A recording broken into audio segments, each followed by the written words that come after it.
Olá pessoal, tudo bem? Agora um assunto extremamente importante, gente, assunto que cai bastante em prova, vestibular, no Enem. A gente vai falar sobre a primeira lei da termodinâmica, tá? Então, como que é essa tal primeira lei da termodinâmica? Vamos imaginar que você tenha um determinado gás, tá certo? E o que você pode fazer com esse gás? Você pode fornecer, por exemplo, calor para esse gás, tá certo?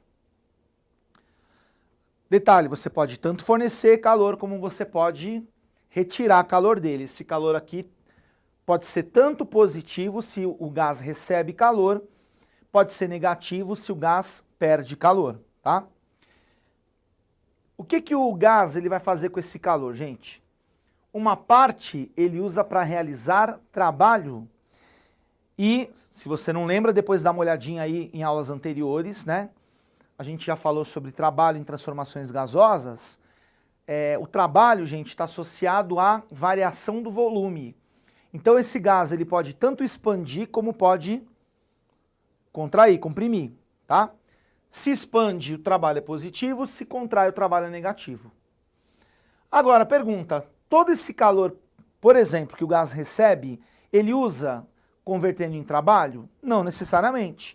Porque uma parte dessa energia, né, desse calor, ele pode armazenar na forma de energia interna. E lembrando, pessoal, energia interna é uma coisa que tem a ver com o quê? Com a temperatura do gás. Se a temperatura do gás aumenta, a energia interna dele aumenta. Se a temperatura do gás diminui, a energia interna do gás diminui. Então, de novo, você fornece uma energia para o gás, um calor, pode tanto fornecer como retirar. Gás recebeu, calor positivo. Gás perdeu, calor negativo. Ele pode realizar trabalho, que seria uma expansão, trabalho positivo, ou realizar em trabalho sobre ele, compressão, trabalho negativo. E a outra parte da energia pode servir ou para aumentar a temperatura ou para diminuir a temperatura do gás. E isso tem a ver com o quê? Com a variação da energia interna. Gente, se você pensar no balanço aí, né, de energias, calor é trabalho mais ΔU. Esse resultado nós chamamos de primeira lei da termodinâmica. E, gente, o que essa primeira lei da termodinâmica expressa? Apenas e tão somente conservação de energia. Ponto, tá? Tá dizendo que a energia que entrou, ou virou trabalho, ou virou o quê? Energia interna. Ou variou energia interna. Ponto final, tá? Primeira lei da termodinâmica só vai se preocupar com a questão da energia se conservar. Bom, vamos lá então. Eu quero mostrar para vocês como que vai ficar essa primeira lei em algumas transformações aí, digamos, especiais. Então você tem aqui a primeira, que é a isobárica. Então, para quem não lembra direito, o que é uma transformação isobárica? Aquela feita a pressão constante. Bom, a gente já viu que para essa transformação o trabalho é P ΔV, só recordando, né? Trabalho para transformação gasosa, o que é? É a área entre o gráfico e o eixo, né, no diagrama pressão por volume. Então, o trabalho para a isobárica fica assim. E pergunta, gente, tem alguém que é zero no caso da isobárica? Não. Tem calor, tem trabalho, tem variação de energia interna. Então, para a isobárica, você vai ter os três caras aqui. O calor, o trabalho e a variação de energia interna, ok? Bom, agora vamos ver o segundo caso, que é a transformação isocórica, que é aquela feita a volume constante. Então, recordando, como o trabalho tem a ver com variação de volume, e na isocórica o volume não varia, portanto o trabalho aqui é zero, tá? Ora, se o trabalho é zero, gente, o que vai acontecer na isocórica? Todo o calor que o gás recebe vai servir para quê? Para aumentar a sua temperatura, para variar a sua energia interna. Tudo bem? Então, para a isocórica, o calor recebido ou perdido pelo gás é igual à variação da energia interna do gás. Então, se o gás recebe calor, que é positivo, a energia interna do gás aumenta, a temperatura dele aumenta. Se o gás perde calor, que é negativo, a energia interna dele diminui, o ΔU é negativo também. Beleza? Vamos lá. Próxima transformação, isotérmica, que é aquela transformação realizada a temperatura constante. Gente, se a temperatura é constante, a variação da energia interna é zero. Porque energia interna, a gente já viu aí em outras aulas que depende do que, pessoal, energia interna? Da temperatura. Então, se você não varia a temperatura, a energia interna do gás também não varia. Então, o ΔU é zero. Ora, se o ΔU é zero, o que vai acontecer? Tudo que o gás recebe de calor, ele usa para quê? Para realizar trabalho. Então, se o gás recebe calor, ele vai expandir. Em compensação, se ele perde calor, ele vai contrair. Tá certo? Bom, próxima transformação é importante. Adiabática. Para quem não sabe, para quem não lembra, o que é uma transformação adiabática? É aquela transformação que não troca calor. Então, quando a gente fala que um gás realiza uma transformação adiabática, significa que ele não vai o quê? Trocar calor. Agora uma perguntinha, gente. Como que um gás não troca calor? Eu diria basicamente para você que tem duas maneiras possíveis para um gás não trocar calor. Primeira maneira, se você isola muito bem, né, o gás, né, aí não há troca de calor. E uma outra maneira, pessoal, que também acontece isso, é quando você tem uma transformação muito rápida. Quando você tem uma transformação rápida gasosa, você pode considerá-la adiabática. Por quê? Como é muito rápido, não dá tempo de trocar calor. Então, repetindo, ou aqui tem que estar isolado para não ter troca de calor, ou tem que ser rápido, tá?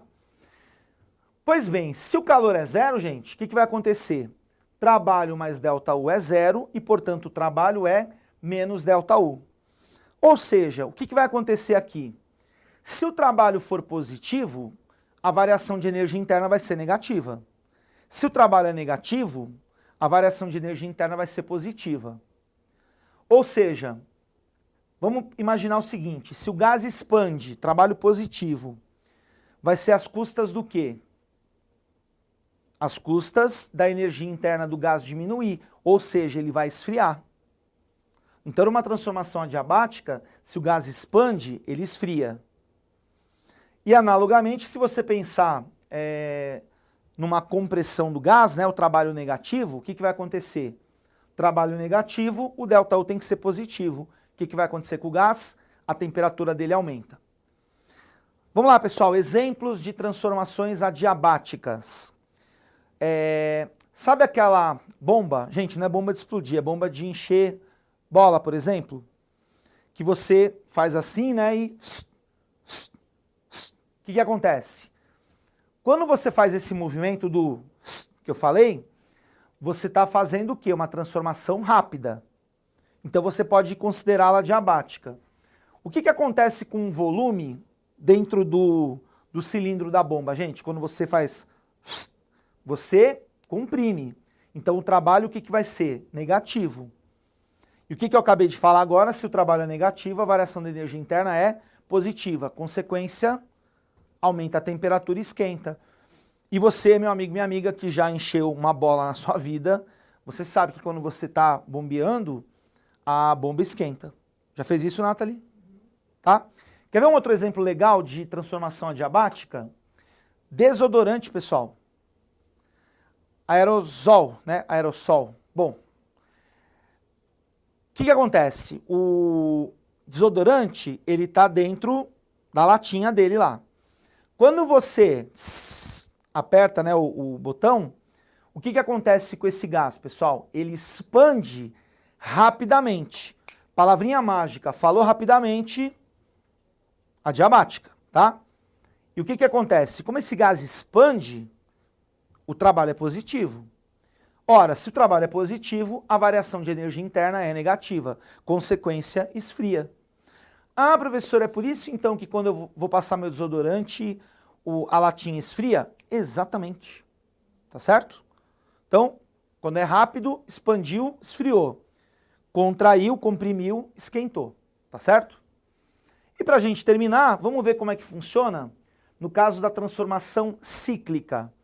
Gente, lembrando que cíclica é aquela que começa num ponto e termina no mesmo ponto de origem.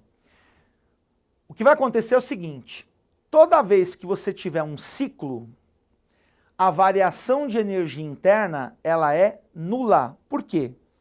Porque pensa comigo, se você saiu de um ponto, rodou e voltou para o mesmo ponto, você voltou para o mesmo estado que você estava antes. Ora, se você voltou para o mesmo estado, você voltou para a mesma temperatura.